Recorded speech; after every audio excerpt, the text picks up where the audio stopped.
Hello दोस्तों, स्वागत है आपका अपने इस चैनल पे। तो बहुत से लोग मुझे सवाल पूछ रहे हैं कि बिटकॉइन ऊपर जाएगा या नीचे जाएगा, थोड़ा टेक्निकल एनालिसिस करके बताइए, थोड़ी इन्फॉर्मेशन चाहिए उनको। तो मैंने सोचा क्यों ना हफ्ते में 2 बार हम एक लाइव सेशन करें, हर बुधवार और हर रविवार को, जिसमें मैं आपको लाइव टीए करके दिखाऊंगा और आपको थोड़ी उससे आइडिया आएगी कि आपको बीटीसी में पोजीशन क्या लेनी चाहिए। तो थोड़ी इन्फॉर्मेशन अगर उसमें होगी तो आपको हेल्प, आपके इन्वेस्टमेंट्स प्लान करने में आपको हेल्प होगी। तो शुरू करते हैं। तो अब ये ट्रेडिंग व्यू का इंटरफेस है। मैं इस सेशन को एकदम सिंपल रखूँगा, ज़्यादा इसको टेक्निकली मैं डिटेल में नहीं जाऊँगा। तो जितना हो सके उतना आपको बेसिक दिखाऊँगा कि आपको भी चार्ट पैटर्न देखने के बाद पता चलेगा कि मैं क्या बोल रहा हूँ। ठीक है, तो ये बिटकॉइन का 4 आवर चार्ट है। हर कैंडल जो है इसमें, हर कैंडल जो है 4-4 घंटे की एक कैंडल होती है। तो 4 आवर चार्ट पे अगर हम देखें तो पहले तो मार्केट फॉल डाउन हो रहा था, तो उसके बाद इस लेवल पे हमको थोड़ा सपोर्ट मिल गया। ये जो लेवल है इसमें 2 बार टेस्ट हो चुकी है। देखो 3700 लेवल 2 बार टेस्ट हो चुकी है, तो इसलिए हम बोल सकते हैं कि ये थोड़ा सपोर्ट लेवल है अभी के लिए। 3700 में इसको मानता हूँ, थोड़ा ऊपर नीचे 5% ये ऊपर नीचे होता है। तो ये फिलहाल 4 आवर चार्ट के ऊपर हमको सपोर्ट लेवल मिल चुकी है। और इंडिकेटर्स की अगर बात करें तो जैसे आप देख रहे हो मार्केट जैसे नीचे आ रहा था, तो सारे इंडिकेटर्स भी नीचे की तरफ डायरेक्शन दे रहे थे। लेकिन अभी थोड़ा कल के बाद, मतलब जैसे आप देख रहे हो 2 दिन पहले से थोड़ा मार्केट में सुधारना हो रही है यहाँ पे।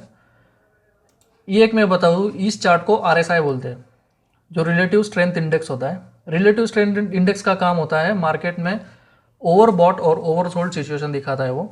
तो जैसे जितना ये नीचे जाएगा इसका मतलब इतना वो सेल ऑफ हो रहा है। अगर ये वैल्यू ऊपर की तरफ जाएगी, जैसे आप देख रहे हो यहाँ पे 72 क्रॉस करती है, तो इसका मतलब बहुत सारे लोग बहुत डिमांड में है और ये बाय हो रहा है। तो वो होता है ओवरबॉट रीजन, और नीचे का होता है ओवरसोल्ड रीजन। तो 25 तारीख तक हम ओवरसोल्ड रीजन में थे। उसके बाद अभी तो अगर आप देखो तो थोड़ा इसमें ऊपर की डायरेक्शन में ही जा रहा है। इसका मतलब ज़्यादा से ज़्यादा लोग बाय कर रहे हैं यहाँ से आगे। पहले जो था बहुत सेल ऑफ हो रहा था, वो कंटिन्यूस सेल ऑफ था, उसके बाद अभी बाय हो रहा है। ये और एक इंडिकेटर मैं आपको दिखाता हूँ, इसको बोलते हैं MACD। ज़्यादा इसको टेक्निकल में नहीं देखेंगे, लेकिन इसका डायरेक्शन अगर आप देखो तो यहाँ पे हमने बॉटम किया है, ये बॉटम लेवल है। मतलब इसके बाद जो है ये ऊपर जाना स्टार्ट हो गया। तो इसमें क्या चीज़ होती है कि भले ही रेट मार्केट का नीचे की तरफ हो, लेकिन अगर MACD इंडिकेटर ऊपर की तरफ हो तो वो बुलिश डाइवर्जेंस होता है। बुलिश डाइवर्जेंस मतलब क्या, तो ज़्यादा इसको डिमांड आ रहा है और लोग इसको बाय कर रहे हैं। चार्ट्स के ऊपर कैंडल स्टिक के ऊपर आपको नहीं दिखेगा, मतलब रेट गिरता हुआ दिखेगा, लेकिन ये इंडिकेटर जो होता है वो मार्केट में कैलकुलेशन करके पूरा आपको एग्जैक्ट पोजीशन दिखाता है। तो ये बुलिश डाइवर्जेंस है, जो दिख रहा है कि ऊपर जा रहा है, इसका मतलब मार्केट अभी सुधर रहा है। जो कंटिन्यूस फॉल ऑफ हो रहा था उसके बाद अभी अभी परिस्थिति थोड़ी सुधर रही है। यहाँ पे अगर आप देखोगे तो अक्टूबर से साइडवाइज जा रहे थे हम, जैसे चार्ट्स पे भी दिख रहा है ऊपर आपको। तो थोड़ा नीचे फॉल हो गया यहाँ पे, और एक फॉल यहाँ पे आ गया, उसके बाद फॉल होना स्टार्ट हो गया। भले ही रेट नीचे की तरफ हो, लेकिन अभी ऊपर की तरफ बुलिश डाइवर्जेंस बोलते हैं इसको। तो ये एक अच्छी कंडीशन है। फिर अभी मैं आपको डेली चार्ट पे दिखाता हूँ। तो डेली चार्ट पे क्या होता है कि एक कैंडल जो है वो पूरे एक दिन की होती है। तो ये कैंडल परसों आई थी, ये कैंडल आज आई है। ऐसे आगे आगे कैंडल्स आती जाएगी। यहाँ पे नीचे आप डेट देख सकते हो, कौन सी कैंडल कौन से डेट की है। तो ये मुझे थोड़ा कन्विंसिंग लग रहा है वन डे चार्ट के ऊपर, क्योंकि कैसा है, पहले से जो कंटिन्यूस फॉल ऑफ हो रहा था, यहाँ पे थोड़ा बड़ा करके मैं दिखाता हूँ। तो यहाँ पे कंटिन्यूस फॉल ऑफ हो रहा था रेट, मतलब 23 नवंबर के बाद रेट कंटिन्यूस फॉल हो रहा था, जो कंटिन्यू हुआ 26 नवंबर तक। ओके, उसके बाद क्या हुआ, 28 नवंबर को रेट थोड़ा, मतलब यहाँ पे लोगों ने बाय करना स्टार्ट कर दिया है। तो जैसे आप देखोगे यहाँ पे, ये एक मुझे बहुत कन्विंसिंग लगता है इंडिकेटर। इसको RSI जो मैंने आपको बताया था, तो यहाँ पे हमने बॉटम किया था 20 नवंबर को। उसके बाद थोड़ा इसमें सुधारना होनी स्टार्ट हो गई, मतलब ये ऊपर की डायरेक्शन में जाना स्टार्ट हो गया, जो बहुत ही अच्छी बात है, क्योंकि ये जो रीजन है ये ओवरसोल्ड रीजन है और ऊपर का रीजन ओवरबॉट रीजन होता है। तो जितना हम ओवरसोल्ड रीजन से जल्दी बाहर जाएंगे उतना ही बीटीसी बुलिश डायरेक्शन में जाता हुआ नजर आएगा और बेयरिश ट्रेंड खत्म होता है। तो यहाँ पे सब बेयर सेल कर रहे थे बियर्स, और इसके बाद थोड़ा हमको बुलिश ट्रेंड नज़र आ रहा है, जो अच्छी बात है। ये भी MACD अगर आप देखो, जो MACD मैंने आपको बताया था, इसमें भी अभी ये पहले ओपन था, तो कल तक अगर आप देखोगे 27 नवंबर तक तो ये ओपन था, लेकिन आज 28 नवंबर को थोड़ा इसमें बुलिश ट्रेंड आपको नज़र आएगा। इसके बाद क्या हो गया है, अब यहाँ से ये ऊपर जाएगा, तो इसका मतलब ये लाइन क्रॉस होना बहुत बड़ी बात है।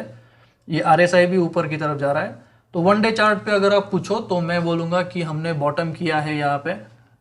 ये रेड लाइन आपको दिख रही है जो मैंने मार्क की थी 3700 पे, तो 3700 हमने ऑलरेडी मार्क की है और उसके बाद थोड़ा बुलिश ट्रेंड है।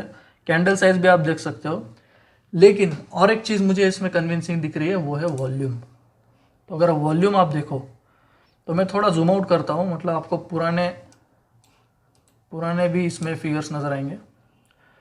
ये है वॉल्यूम, मतलब ये जो था पीक था हमारा दिसंबर में, उसके बाद ये वॉल्यूम आप देखो तो कैसे बीच में कांस्टेंट था, मतलब कंटिन्यूस रेड कैंडल ज़्यादा दिखेगी आपको यहाँ पे। बाइंग सेलिंग जो डंप हो रहा था, मार्केट बाय हो रहा था फिर डंप हो रहा था, बहुत बार टेस्ट हो रही थी लेवल्स।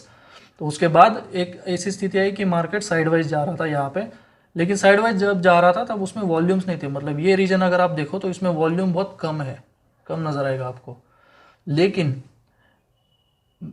22 नवंबर से जो ग्रीन कैंडल्स है, मतलब बाय होती है, ग्रीन कैंडल्स मतलब बाइंग वॉल्यूम है, तो ग्रीन कैंडल्स की संख्या बहुत ज़्यादा बढ़ गई है, जैसे आप देखोगे। और उसकी लेवल भी देखिए, ग्रीन कैंडल्स की हाइट अगर आप देखो तो ये बहुत अच्छी बात है कि यहाँ पे बहुत सारे बड़े बड़े इन्वेस्टर्स या वेल बाय करना स्टार्ट किया है उन्होंने इस रीजन में, जो बुलिश ट्रेंड स्टार्ट होने की एक निशानी है।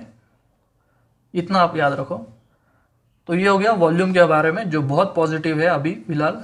तो वन डे चार्ट पे अगर आप पूछो, मतलब जो चार्ट आपको दिख रहा है, ये चार्ट के हिसाब से मैं मानता हूँ कि बुल रन अभी फिलहाल स्टार्ट हो गया है, ऐसे हम मानेंगे।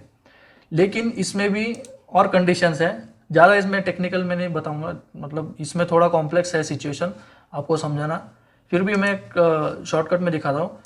ये फिबोनाची रिट्रेसमेंट टूल होता है, तो ये टूल अगर आप देखो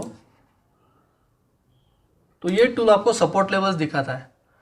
तो इस केस में पहला सपोर्ट लेवल अभी 4341 है हमारा, जो हमने अगर ब्रेक किया तो 0.382 जो परसेंट होता है फिबोनाची लेवल है उसकी, तो 4756 आगे का टारगेट है। उसके बाद 5091, 5426, 5904 और 6511। तो ये पूरे जो लेवल्स है, अगर वन बाय वन लेवल्स हम ब्रेक करते गए तो इसके बाद अगर क्रॉस करेंगे तो हम सोचेंगे थोड़ा बुल रन की तरफ हम जा रहे हैं और बेयरिश ट्रेंड खत्म हो गया, एटलीस्ट बुलिश ट्रेंड में हम जा रहे हैं। मैं नहीं बोलूँगा बुल रन एकदम से आएगा 10 दिन में, 1 महीने में हम पूरा ऑल टाइम हाई करेंगे, ऐसा नहीं है। धीरे धीरे मार्केट ऊपर जाता है, तो स्टेप बाय स्टेप हमको पता चलेगा कि कैसे जा रहा है। और एक चीज़ आप इसमें एक याद रखिए, सिर्फ मार्केट कभी भी जाएगा ना तो एक डायरेक्शन में नहीं जाता। मतलब मार्केट अगर कैंडल्स अगर जाएगी तो ऐसे सीधे नहीं जाती, कभी green green green green green ऐसे नहीं होता। मार्केट कैसे होता है कि कभी भी पहले थोड़ा बढ़ता है, फिबोनाची लेवल पे अगर समझाने की मैं कोशिश करूँ तो पहले ये लेवल टेस्ट करेगा, फिर वापस ये लेवल पे आएगा और फिर ऊपर की लेवल टेस्ट करेगा और फिर नीचे की लेवल टेस्ट करेगा और फिर ऐसे होता है। अभी ये जो इलियट वेव्स पैटर्न वो थोड़ा कॉम्प्लेक्स है, मतलब मैं उसमें अभी डिटेल में नहीं जाऊँगा, लेकिन कभी भी याद रखिए कि मतलब स्टेयर केस होती है, मतलब सीढ़ियाँ जो होती है आपकी, समझ लीजिए सीढ़ियों पे आप अगर बॉल फेंकोगे तो बॉल कैसे टिप्पे खाते हुए ऊपर नीचे होते जाता है, वैसे ही कैंडल्स मूव होती है कोई भी पैटर्न में चार्ट के ऊपर। तो पहले ही ऊपर जाता है फिर नीचे आता है, थोड़ा ऊपर जाता है टेस्ट करता है, फिर नीचे आता है, नीचे की लेवल टेस्ट करता है। अगर वहाँ पे बुल्स भी देखते हैं कि कितना हमको स्कोप मिल रहा है, बेयर्स भी देखते हैं कि कितना हम शॉर्ट कर सकते हैं। तो जिसका ज़्यादा उसमें एग्रेसिवनेस जिसका ज़्यादा होगा उसको उतना ट्रेंड मिलता जाएगा। तो अगर यहाँ पे बुल्स ज़्यादा एक्टिव है तो फिर ऊपर की तरफ हम जाएंगे, अगर बेयर्स ज़्यादा एक्टिव है तो हम नीचे की तरफ यहाँ पे जा सकते हैं। तो इतना याद रखिए कि लेवल मार्केट कभी भी लेवल्स पे काम करता है। तो वन बाय वन हमको इसको ट्रैक करना बहुत ज़रूरी है। ये हो गया डेली चार्ट के बारे में, जहाँ पे मैं थोड़ा बुलिश हुआ अभी इस रिवर्सल को लेकर। यहाँ पे थोड़ा रिवर्स ट्रेंड मुझे नज़र आ रहा है, आरएसआई पे मुझे बहुत कॉन्फिडेंस आ रहा है। लेकिन अभी थोड़ा वीकली चार्ट के ऊपर अगर हम देखेंगे तो वीकली चार्ट पे थोड़ा कंसर्न मुझे अभी भी बाकी है। मतलब ये था पिछले हफ्ते में जो 19 नवंबर का हफ्ता है वो था एक कैंडल, मतलब एक हफ्ता याद रखिए। तो ये जो कैंडल है 26 नवंबर की वो करंट वीक की है जो अभी चल रहा है। तो 2 दिन पहले ही ये कैंडल स्टार्ट हुई थी। तो ये कैंडल के हिसाब से अगर आप देखो तो ग्रीन कैंडल आपको बहुत ही छोटी सी नज़र आ रही है। तो इसका मतलब अभी भी बहुत वॉल्यूम चाहिए हमको इस कैंडल को क्रॉस करके इस वीक में हमको बुलिश ट्रेंड सेट करने में। आरएसआई भी अगर आप देखो तो यहाँ पे थोड़ा बॉटम किया है आरएसआई ने, लेकिन फिर भी यह अभी ऊपर की तरफ जाके भी वापस नीचे भी आ सकता है यहाँ पे ओवरसोल्ड रीजन में। तो फिलहाल मैं इसको लेके थोड़ा सा कंसर्न हूँ वीकली चार्ट के ऊपर। इसमें थोड़ी हमको और ज़्यादा सुधारना चाहिए, लेकिन उसके लिए उतना वॉल्यूम भी लगेगा। तो ये थोड़ा लेट अपडेट होता है, हर वीक अपडेट होता है, इसलिए एक कैंडल एक वीक में आती है, इसलिए थोड़ा पेशेंस हमको रखना पड़ेगा। बस मैं इतना बोल सकता हूँ कि ये जो कैंडल होती है ना छोटी सी, इसको डोजी बोलते हैं। तो डोजी कैंडल जब भी आती है तो वो ट्रेंड रिवर्सल होती है। तो ये बहुत अच्छी बात है कि एटलीस्ट ये कैंडल हमको देखने मिल गई, क्योंकि लास्ट के 5 वीक्स में रेड कैंडल्स देख रहा था, बस एक ग्रीन कैंडल की मैं राह देख रहा था। तो ये पहले ग्रीन कैंडल थी, वापस रेड हो गई। तो इस प्रकार एटलीस्ट ये डोजी तो बन चुकी है। तो मैं बोल सकता हूँ कि यहाँ से ट्रेंड रिवर्सल हो सकता है। तो ये पूरा वीक हमको रुकना पड़ेगा, दिसंबर फर्स्ट वीक तक ये कंफर्म हो जाएगा। तो यहाँ पे थोड़ा आरएसआई भी ऊपर की तरफ जा रहा है, तो मैं थोड़ा ये वीक में बुलिश बोल सकता हूँ। मैं 10-20% बुलिश हुआ अभी बिटकॉइन को लेकर। तो पता नहीं, अभी भी मुझे एटलीस्ट सेकेंड वीक तक मैं सोचता हूँ कि रुकना पड़ेगा दिसंबर तक। उसमें कुछ बड़ी न्यूज़ आ जाए और तो मार्केट और ऊपर जा सकता है। तो ये हो गया कुछ टेक्निकल एनालिसिस। सोचता हूँ, मतलब होप करता हूँ कि ये ज़्यादा कॉम्प्लेक्स नहीं हुआ, मैंने ज़्यादा से ज़्यादा इसको सिंपल रखा है। बस डायरेक्शंस आप जो मैंने समझाई उतना याद रखिए। मंथली चार्ट तो अभी भी हम बेरिश है, तो इसको मैं ज़्यादा डिस्कस नहीं करूँगा, तो कुछ फ़ायदा भी नहीं है। तो एटलीस्ट हम डेली और वीकली पे फोकस करेंगे। तो हर वीक हमको एटलीस्ट स्टेटस पता चलेगा कि हम कहाँ पे हैं मार्केट की करंट कंडीशन में। थोड़ा गुड न्यूज़ अभी 2 दिन से अच्छे आ रही है गुड न्यूज़। तो ये एक बहुत अच्छी न्यूज़ है। नास्डैक के वैन एग पार्टनर के साथ उनको वो 2.0 फ्यूचर्स लॉन्च कर रहे हैं, जो पहले अभी लॉन्च हुआ था CME और CBOE का लास्ट ईयर, जिसकी वजह से बिटकॉइन बुल रन में गया था।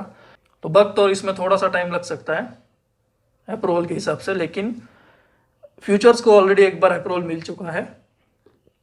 तो ये सेकंड वर्जन है फ्यूचर्स के लिए, और ये नास्डैक लेके आ रहा है इस पार्टनर के साथ, वैन एग, जो बहुत बड़ी कंपनी है न्यूयॉर्क स्टॉक एक्सचेंज पे।